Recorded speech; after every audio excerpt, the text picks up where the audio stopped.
안녕하세요. 대한민국 최고의 토론토 랩터스 전문 채널 랩터스 톡의 로이스터입니다. 이번 시간에도 지난 시간과 마찬가지로 한 주간 있었던 경기들에 대한 리뷰와 트레이드 시장 데드라인까지 있었던 상황들에 대해서 정리하는 시간으로 가져봤습니다. 토론토 랩터스 팬분들은 이번 한 주 정말 행복했을 것 같습니다. 이제 8연승을 질주하면서 플레이인 토너먼트 없이 플레이오프 직행이 가능한 6위까지 랩터스의 순위가 올라왔기 때문인데요. 이와 더불어서 승수가 쌓이면서 이제 내실을 다지고 있는 중입니다. 트레이드 데드라인 동안 테디우스 영을 영입을 했고 또 벤치 멤버들의 출전도 조금씩 늘려가면서 팀에 깊이를 더해가는 지금 랩터스입니다. 이번 주 첫 번째 상대는 샬럿 호네츠였습니다. 샬럿 같은 경우에는 이제 전반기 좋았던 기세를 지금 이어가지 못하고 있는데요. 랩터스에 패배하면서 좀 더 그 깊은 수렁에 빠졌습니다. 확실히 동부 컨퍼런스가 초반에는 치열했지만 시즌이 진행되면서 플레이인 토너먼트에 갈 수 있는 팀과 좀 힘든 팀의 분위기가 갈리고 있습니다. 이날 파스칼 시아캄은 자기가 올스타 선정되지 못한 이 서러움을 경기를 통해서 울분을 토해냈는데요. 24득점 11리바운드 8어시스트 트리플 더블에 가까운 활약을 펼쳤습니다.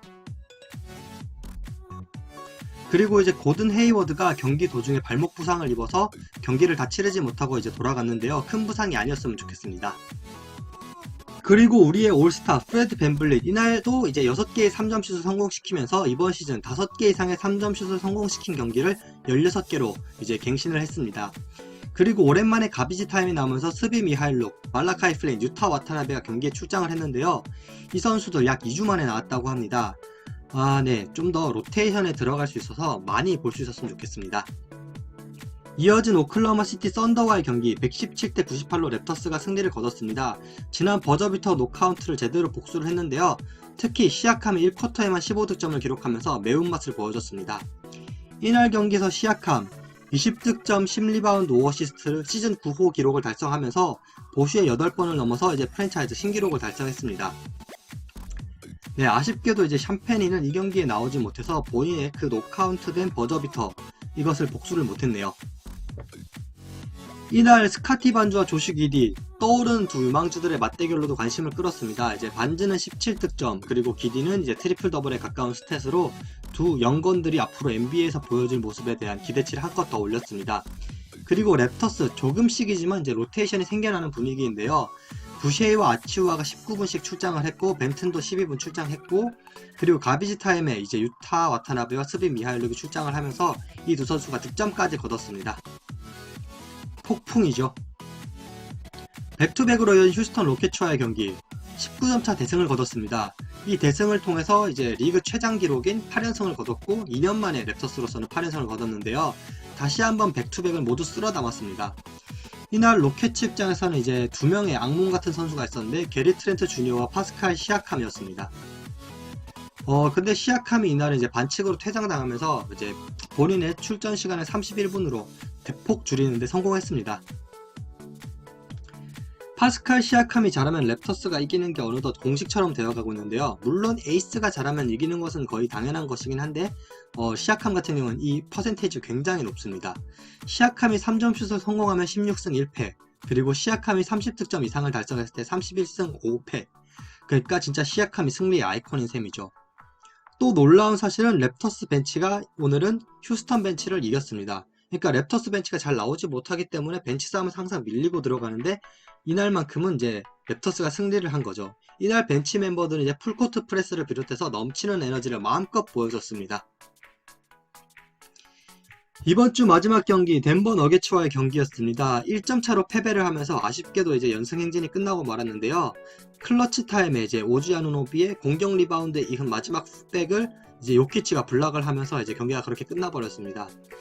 지난 시즌 MVP 니콜라 요키치 그리고 MIP 수상 경력에 있는 파스칼 시아캄과의 맞대결 두 선수 모두 트리플 더블에 가까운 모습을 보여주면서 이제 두 팀의 좋은 경기력을 캐리했습니다. 또 이날 이제 벤치 멤버들의 출장이 조금씩 늘어났는데요. 이제 캔버치가 18분 출장을 하면서 복귀 후 가장 오랜 시간을 출전을 했고 달러노 벤튼 역시 매경기 꾸준하게 10분 내외의 시간을 소화 중입니다. 그리고 테디우스 영이 이제 공식적으로 랩터스에 합류를 했는데요. 이날 경기에는 출전하지 않았지만 벤치에서 대기를 하면서 이제 다른 벤치 멤버들과 이야기를 한다던가 함께 응원한다던가 랩터스에 녹아드는 모습을 보여줬습니다. 네, 트레이드 이야기를 하기 전에 잠깐 이제 올스타 위크엔드 이야기부터 해야 될 것 같습니다. 올스타전에 참가하는 벤블릿이 3점슛 컨테스트에도 참가하게 되었습니다. 따라서 CJ 맥컬럼, 잭 라빈, 칼 앤서니 타운스 같은 선수들과 경쟁을 하면서 3점 왕을 노릴 속셈인데요. 그리고 이제 NBA 올스타 드래프트를 통해서 팀 르브론의 벤블릿이 뽑혔습니다. 덕분에 같은 팀에 있는 드로잔과 잠시나마 같이 뛸 수 있게 되었는데요. 랩터스 팬들로서는 되게 가슴 설레이는 장면이 될 것 같습니다. 그리고 좀 재미있었던 건 이제 르브론과 해설진들이 케빈 듀란트를 골려주기 위해서 일부러 제임스 하든을 뽑지 않고 버텼는데요. 애써 모르는 척하는 듀란트의 모습이 정말 꿀잼이었습니다. 트레이드 데드라인 동안 올 시즌도 여러가지 트레이드들이 있으면서 이제 NBA 팬들의 가슴을 설레게 했었습니다. 이 랩터스 톡에서 이야기하기에는 정말 많은 트레이드들이 있었는데요. 잠깐 이제 몇 개 기억에 남는 것만 이야기하자면 이제 도만타스 사보니스가 세크라멘토 킹스로 이적한 사건과 이제 제임스 하든이 브루클린 네츠에서 필라델피아 세븐티식서스로 이적한 케이스들이 있겠습니다. 정말 트레이드들 많았습니다. 그리고 랩터스 역시 트레이드에 성공을 했는데요. 이 트레이드 내용을 요약하자면 랩터스는 샌안토니오 스퍼스로부터 테디우스 영, 드류 이뱅크스, 그리고 디트로이트의 2022년도 2라운드 픽을 받게 되었고 샌안토니오는 고란 드라기치와 내년도 랩터스의 1라운드 픽을 받게 되었습니다.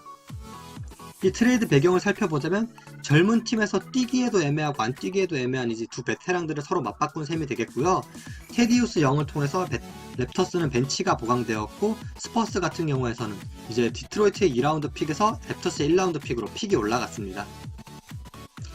후속 무브들에 대해서 조금 이야기를 하자면 이제 드류 이뱅크스는 바로 랩터스에서 방출이 되었고요. 드라기치도 이제 샌안토니오 스퍼스에서 그래서 바이아웃이 될 가능성이 높습니다.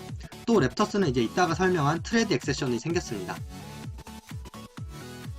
일단 1라운드 픽을 준 것에 대해서 마텔 웹스터는 이제 우리의 1라운드 픽은 디트로이트의 2라운드 픽과 큰 차이가 없다라는 발언을 했는데요.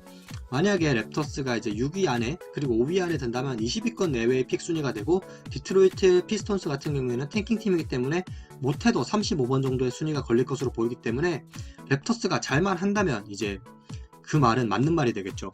그리고 테디우스 영의 역할에 대해서 조금 이야기를 하자면 일단 유지리가 좋아하는 포워드, 이제 팔 길고 BQ 좋은 그런 포워드에서 크게 벗어나지 않는 선수이고요. 오지 아누노비를 이제 대학생 때 멘토링한 인연도 있기 때문에 랩터스에 이적해서도 빨리 적응해서 이제 가솔처럼 랩터스의 볼 흐름을 유기적으로 하는 그런 역할을 하지 않을까라는 게 제 생각입니다.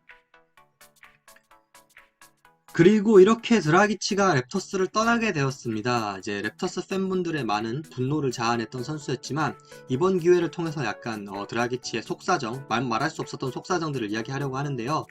일단 처음 했었던 하이어 앰비션 사건은 분명히 드라기치의 잘못이지만 공식적으로 사과를 했기 때문에 더 이상 이걸 가지고 뭐라고 하는 건 맞지 않아 보이고요.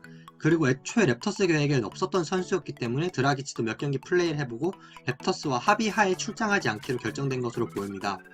그렇다면 랩터스와 함께하면서 젊은 선수들의 멘토가 되어줄 수도 있었는데 왜 마이애미로 떠나버렸냐라는 질문이 나올 법한데요.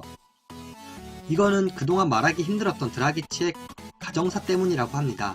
뭐 루머에 불과하지만 드라기치는 최근 이혼을 했고 아이들이 마이애미에 있었기 때문에 마이애미에서 머물며 이제 훈련을 했다고 하는데요. 이것도 루머인데 이제 이 이혼의 귀책 사유가 부인의 외도였기 때문에 아이들이 좀 더 드라기치를 필요로 했다고 합니다. 이 모든 것들이 사실일 경우 이제 끝까지 아무런 말을 하지 않고 묵묵히 자신의 역할을 수행했던 드라기치와 랩터스에 미안하고 좀 감사하게 되네요. 다시 한번 랩터스 이야기로 돌아와서 랩터스가 이번 트레이드를 통해서 이제 5.3 밀리언의 트레이드 엑셉션을 확보를 했습니다. 이 트레이드 엑셉션은 이제 5.3 밀리언만큼의 샐러리를 면제할 수 있는, 어떻게 보면 이제 샐러리 필러 선수 없이도 트레이드를 할 수 있는 기능인데요. 대부분은 제대로 활용을 하지 못하면 사라집니다. 그리고 이제 트레이드 시장이 끝나자마자 이제 바이아웃 시장에 모든 팀들의 관심이 쏠리면서 각종 매체에서는 바이아웃이 유력한 선수들의 리스트를 뽑았습니다. 가드진을 보자면 이제 데니스 슈레더, 존 월, 제레미 램, 에릭 블레소, 그리고 고란 드라기치가 있고요. 포워드와 빅맨진에는 이제 폴 밀셉, 디안드레 조던, 블레이크 그리핀, 그리고 트리스탄 탐슨 등의 이름이 언급되고 있는데요. 제 입장에서는 가능성은 굉장히 낮겠지만 디트로이트에 있는, 그리고 랩터스에도 있었던 토론토 출신이었던 가드 코리 조셉이 올 수 있다면 정말 좋을 것 같지만 가능성은 낮겠죠. 그리고 마지막 순서입니다. 다음 주 스케줄 안내인데요. 일단 랩터스는 올스타 브레이크 전까지 딱 두 경기만 있습니다. 뉴올리언스 펠리컨스전과 이제 팀버울프스전인데요. 둘 다 원정 경기이기 때문에 두 경기 다 좋은 모습을 보이면서 올스타 브레이크를 맞이했으면 좋겠습니다. 그리고 순위 싸움에 새로운 변수가 등장했습니다. 랩터스가 연승을 달리면서 잘 알지 못했는데 보스턴 셀틱스 역시 7연승을 달리면서 지금 랩터스와 승차 없는 7위까지 올라왔습니다. 보스턴 셀틱스가 더 위험한 이유는 랩터스를 상대로 타이 브레이커를 갔기 때문에 동률이 되면 순위가 보스턴 셀틱스가 더 높기 때문입니다. 조심해야 될 것 같습니다. 그리고 이제 두 경기만 있어서 제가 랩터스 톡을 다음 주에 연재를 할까 생각을 했는데 그럼에도 불구하고 연재를 할 예정이니까 앞으로 많은 성원을 부탁드립니다. 감사합니다.